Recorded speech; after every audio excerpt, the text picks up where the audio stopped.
അടുത്തത് ഞാൻ ഇവന്റെ ഏജിലേക്ക് എത്തി.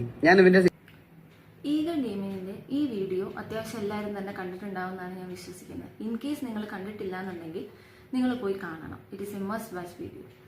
ഈ വീഡിയോ എനിക്ക് ഭയങ്കര ഡിസ്റ്റർബിംഗ് ആയിരുന്നു. ഈ വീഡിയോ പോർട്രേ ചെയ്യുന്നത് കുറച്ച് ടെലഗ്രാം ചാനൽസിനെ പറ്റിയിട്ടാണ്. കുറച്ച് സെക്ഷൽ ആൻഡ് വർഗൽ കണ്ടന്റ്സ് പോർട്രേ ചെയ്യുന്ന കുറച്ച് ടെലഗ്രാം ചാനൽസ്. ഇതിന്റെ സർപ്രൈസിങ് ഫാക്ട് എന്താണെന്ന് വെച്ച് കഴിഞ്ഞാൽ ഈ ടെലഗ്രാം ചാനൽസ് ഓൺ ചെയ്യുന്നത് അല്ലെങ്കിൽ ഇത് കൂടുതൽ യൂസ് ചെയ്യുന്നത് കുട്ടികളാണ് എന്നുള്ളതാണ്. 14, 15, 16 വയസ്സുള്ള കുട്ടികൾ. ഇനി എനിക്ക് സംസാരിക്കാനുള്ളത് പേരൻസിൻ്റെ അടുത്തിട്ടാണ്. എന്തുകൊണ്ടായിരിക്കും നമ്മുടെ കുട്ടികൾ ഇങ്ങനെ പോകുന്നതെന്ന് നിങ്ങൾ ചിന്തിച്ചിട്ടുണ്ടോ? അത് നമ്മുടെ കുട്ടികൾ മോശമായിരിക്കണോണ്ടല്ല, അല്ലെങ്കിൽ അവർ മോശമായതുകൊണ്ട് ഇങ്ങനെ ചെയ്യുന്നു എന്നുള്ളതല്ല. അവർക്ക് കറക്റ്റായിട്ടുള്ള ഗൈഡൻസ് ഇല്ലാത്തതുകൊണ്ടും റൈറ്റ് എഡ്യൂക്കേഷൻ ഇല്ലാത്തതുകൊണ്ടാണ് കുട്ടികൾ ഈ കാര്യങ്ങളിലേക്കൊക്കെ പോകുന്നത്. ഇതിൻ്റെ ഒരു മെയിൻ റീസൺ ആണ് ഇന്നത്തെ സിനാരിയോയിൽ നമ്മുടെ കുട്ടികൾ വളരുന്നത് ബുക്സ് യൂസ് ചെയ്തിട്ടോ ടോയ്സ് യൂസ് ചെയ്തിട്ടോ അല്ലെങ്കിൽ പേരൻസോ അല്ല അവരെ വളർത്തുന്നത്. അവരെ വളർത്തുന്നത് social media, shorts, reels, likes, comments, screen time, ഇതൊക്കെയാണ് കുട്ടികളെ ഇന്ന് വളർത്തിക്കൊണ്ടിരിക്കുന്നത്. ആൻഡ് കുറച്ച് പേരൻസ് ഒക്കെ ഭയങ്കര ക്രെഡിറ്റ് ആയിട്ട് പറയുന്നത് കേട്ടിട്ടുണ്ട്, എന്നേക്കാൾ നന്നായിട്ട് ഇവന് ഫോൺ യൂസ് ചെയ്യാൻ അറിയാം. നിങ്ങളൊന്ന് ചിന്തിച്ച് അതൊരു ക്രെഡിറ്റ് ആണോ എന്നൊന്ന് ചിന്തിച്ച് നോക്കി. അല്ലെങ്കിൽ കുറച്ച് പേരൻസ് പറയും, അവൻ കുട്ടിയല്ലേ, അവൻ എന്താ അറിയാം, അവൻ ഇതൊന്നും അറിയത്തില്ലല്ലോ, അല്ലെങ്കിൽ അവൻ ഇന്നസെൻ്റ് ആണല്ലോ എന്നൊക്കെ. ഈ കുട്ടിയുടെ കയ്യിലിരിക്കുന്ന മൊബൈലിന് അറിയില്ല ഇത് കാണുന്നത് കുട്ടിയാണോ, അല്ലെങ്കിൽ കുട്ടിക്ക് ഇങ്ങനത്തെ കണ്ടന്റ് കാണിക്കാൻ കൊള്ളാമോ, അല്ലെങ്കിൽ കുട്ടി ഇന്നസെൻ്റ് ആണോ എന്നൊന്നും ഈ കുട്ടിയുടെ കയ്യിലിരിക്കുന്ന മൊബൈലിന് അറിയാൻ പാടില്ല. നിങ്ങൾ അതാണ് ചിന്തിക്കേണ്ടത്. നോക്കേണ്ടത് നമ്മളാണ്, പേരൻസ് ആണ് നോക്കേണ്ടത്. അതുപോലെ എന്താ പറയുന്നത് കേൾക്കാം, എൻ്റെ കുട്ടി ഇതുപോലത്തെ ആപ്സും കാര്യങ്ങളൊന്നും യൂസ് ചെയ്യാറില്ല, ജസ്റ്റ് ഷോർട്സ്, റീൽസ് കാര്യങ്ങൾ മാത്രമേ യൂസ് ചെയ്യാറുള്ളൂ എന്നുള്ളത്. നിങ്ങളൊന്ന് ചിന്തിച്ച് നോക്ക്. ഷോർട്സിലാണെങ്കിലും റീൽസിലാണെങ്കിലും വളരെ മൈന്യൂട്ടായിട്ട് പോലും ചെറിയ സെക്ഷൽ പോർട്രേറ്റ് ചെയ്യുന്ന സെക്ഷൽ കണ്ടന്റുള്ള വളരെ മൈന്യൂട്ടായിട്ട് കണ്ടന്റുള്ള റീൽസ് കണ്ടാൽ പോലും കുട്ടികൾ സ്ട്രൈക്ക് ചെയ്യും. കാരണം കുട്ടികൾ വളർന്നു വരുന്ന ഏജാണ്. ആ ഏജിൽ ഇതുപോലത്തെ കണ്ടന്റ് കിട്ടുമ്പോൾ കുട്ടികൾക്ക് അത് സ്ട്രൈക്ക് ആവും, ക്യൂരിയോസിറ്റി ഡെവലപ്പ് ആവും, ഇതിനെപ്പറ്റി കൂടുതൽ അറിയാൻ ശ്രമിക്കും. അതിനും അവർ സോഷ്യൽ മീഡിയ തന്നെ യൂസ് ചെയ്യും. വീണ്ടും ആ പേജസ് നോക്കാൻ തുടങ്ങും. അല്ലാതെ ഒറ്റ സെക്കൻഡ് കൊണ്ടോ ഒറ്റ ദിവസം കൊണ്ടോ ഒന്നുമല്ല കുട്ടികൾ ഇത്രയും ഒരു ഹയസ്റ്റ് ലെവലിലേക്ക് എത്തുന്നത്. ഈ ഷോർട്സും റീൽസും സോഷ്യൽ മീഡിയ ഒക്കെ തന്നെയാണ് ഇവർ ഇതിലേക്ക് എത്തിക്കുന്നത്. ഓക്കെ, അപ്പോൾ പേരൻസ് പറയുന്ന കാര്യമാണ്, നമ്മൾ മോണിറ്റർ ചെയ്യുന്നതൊക്കെ പ്രൈവസീനെ ഇൻവേർഡ് ചെയ്യുന്ന കാര്യമല്ലേ, നമ്മൾ ഫ്രീഡം കൊടുത്താലല്ലേ കുട്ടികൾ നമ്മളെ സ്നേഹിക്കത്തുള്ളൂ, കുട്ടിക്ക് കുട്ടിയുടേതായ പ്രൈവസി കൊടുക്കണ്ടേന്നൊക്കെ. ഞാനൊരു കാര്യം ചോദിക്കട്ടെ, 10, 12 വയസ്സുള്ള കുട്ടികൾക്ക് എന്ത് ചെയ്യാനാണ് നമ്മൾ പ്രൈവസി കൊടുക്കേണ്ടത്? ആ പ്രായത്തിൽ 10, 12, 13 വയസ്സുള്ള കുട്ടിക്ക് എന്തിനാണ് പ്രൈവസി വേണ്ടത്? എന്ത് കാര്യം ചെയ്യാനാണ് പ്രൈവസി വേണ്ടത്?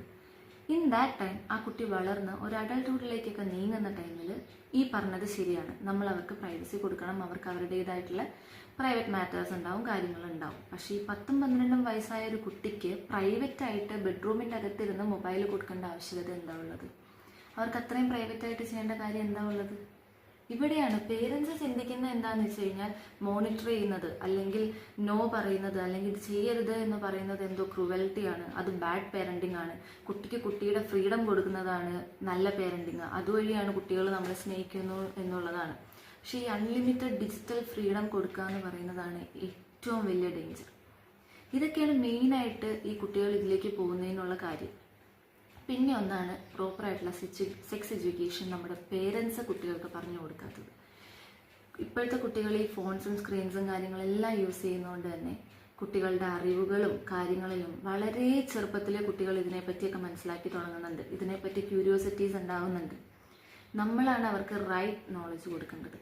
നമ്മൾ പേരൻസ് കറക്റ്റായിട്ട് സെക്സ് എഡ്യൂക്കേഷൻ കുട്ടികൾക്ക് കൊടുത്തിരിക്കണം ഇൻ ദ പ്രോപ്പർ ഏജ്. നമ്മളത് കറക്റ്റായിട്ട് പറഞ്ഞു കൊടുക്കാത്ത സമയത്ത് കുട്ടികൾ ഇത് കാണുമ്പോൾ ക്യൂരിയോസിറ്റി ഡെവലപ്പ് ആവുകയും അത് പറഞ്ഞു കൊടുക്കാൻ അല്ലെങ്കിൽ പേരൻസിനോട് ചോദിക്കാൻ പറ്റില്ലാത്തത് കൊണ്ടാവാം, അല്ലെങ്കിൽ പേരൻസ് പറഞ്ഞു കൊടുക്കാത്തത് കൊണ്ടാവാം അവർ സോഷ്യൽ മീഡിയനെയും ഫ്രണ്ട്സിനെയും വീഡിയോസിനെയും കാര്യങ്ങളൊക്കെ ആശ്രയിക്കും. ആൻഡ് അവർ ചിന്തിക്കുന്നത് എന്താണെന്ന് വെച്ചാൽ സോഷ്യൽ മീഡിയയിൽ കാണുന്നതെല്ലാം റൈറ്റാണ്. പോൺ വീഡിയോസിൽ പോലും നമുക്കറിയാം വളരെ എക്സാജറേറ്റഡ് ആണ്, നോർമൽ ലൈഫിൽ ഇങ്ങനെയൊന്നും അല്ല കാര്യങ്ങൾ. അല്ലെങ്കിൽ സോഷ്യൽ മീഡിയയിൽ പോർട്രേ ചെയ്യുന്നതെല്ലാം wrong information and exaggerated informations ആണ്. പക്ഷെ കുട്ടിക്ക് അതറിയില്ല, കുട്ടിക്ക് ഇതിനെപ്പറ്റി അറിയില്ല, കുട്ടി ഇതിനെപ്പറ്റി പഠിച്ചു വരുന്നേ ഉള്ളൂ. കുട്ടി എക്സ്പോസ് ചെയ്യുന്നതും നോർമലൈസ് ചെയ്തായിട്ടുള്ള ഈ കാര്യങ്ങളും സോഷ്യൽ മീഡിയയിൽ നോർമലൈസ് ചെയ്ത കാര്യങ്ങളാണ് കുട്ടി കാണുന്നത്. ഇത് കാണുമ്പോൾ കുട്ടി എന്താ വിചാരിക്കും, ഇതൊക്കെയാണ് സത്യം.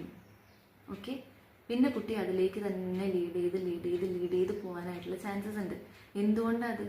അവർക്ക് റൈറ്റ് ആയിട്ടുള്ള ഇൻഫർമേഷൻ അവർക്ക് കിട്ടാത്തത് കൊണ്ടാണ്. ആ ഒരു കറക്റ്റ് ടൈമിൽ അവർക്ക് ആ ഇൻഫർമേഷൻ കിട്ടാത്തത് കൊണ്ടാണ്. പേരൻസിന് പലർക്കും മടിയാണ് കുട്ടികളുടെ അടുത്ത് ഇത് സംസാരിക്കാനും കാര്യങ്ങളിലൊക്കെ. കുട്ടികൾക്ക് ഇതെങ്ങനെയാണ് പറഞ്ഞു കൊടുക്കുന്നത്, കുട്ടിയുടെ മുഖത്ത് നോക്കി എങ്ങനെ സംസാരിക്കുന്നതെന്നാണ് പല പേരൻസും ചിന്തിക്കുന്നത്. പക്ഷേ ഏറ്റവും തെറ്റായ കാര്യം അതാണ്. നമ്മുടെ കുട്ടിക്ക് റൈറ്റ് നോളജ് കൊടുക്കേണ്ടത് നമ്മളാണ്, അല്ലാതെ വേറെ ആരും വന്ന് കൊടുക്കില്ല. അല്ലെങ്കിൽ സൊസൈറ്റിയോ സോഷ്യൽ മീഡിയയോ അല്ലെങ്കിൽ ഇതുപോലത്തെ വീഡിയോസ് വഴിയല്ല നമ്മുടെ കുട്ടികൾ കാര്യങ്ങൾ പഠിക്കേണ്ടത്. ഇതുപോലെ ഈ ഒരു ഹയസ്റ്റ് ലെവലിലേക്ക് ഇത്രയും സെക്ഷുവലി ഇതായിട്ട് കുട്ടികൾ പോയി കഴിഞ്ഞാൽ അഡൽഹുഡിലേക്ക് വരുമ്പോൾ അത് പാലഫിലിക് ഡിസോർഡേഴ്സിലേക്കൊക്കെ ലീഡ് ചെയ്യാനുള്ള ചാൻസസ് ഭയങ്കര കൂടുതലാണ്. നമ്മുടെ കുട്ടികളെ വളർത്തേണ്ടതും നമ്മുടെ കുട്ടികളെ നല്ല രീതിയിൽ കൊണ്ടുപോകേണ്ടത് നമ്മുടെ ആവശ്യമാണ്. നമ്മുടെ ആവശ്യം എന്നുള്ളതിനേക്കാൾ കൂടുതൽ നമ്മുടെ റെസ്പോൺസിബിലിറ്റിയാണ്. എല്ലാം കഴിഞ്ഞതിന് ശേഷം നമ്മൾ അതിനെപ്പറ്റി ചിന്തിച്ചിട്ട് കാര്യമില്ല. നമ്മുടെ കുട്ടിക്ക് വേണ്ടത് right guidance and right information at the right age എന്നുള്ളതാണ്. ടൈം കഴിഞ്ഞിട്ടല്ല, ആ കറക്റ്റ് ഏജിലാണ് നമ്മൾ അവർക്ക് വേണ്ട പ്രോപ്പർ ഗൈഡൻസും കാര്യങ്ങളെല്ലാം കൊടുക്കേണ്ടത്.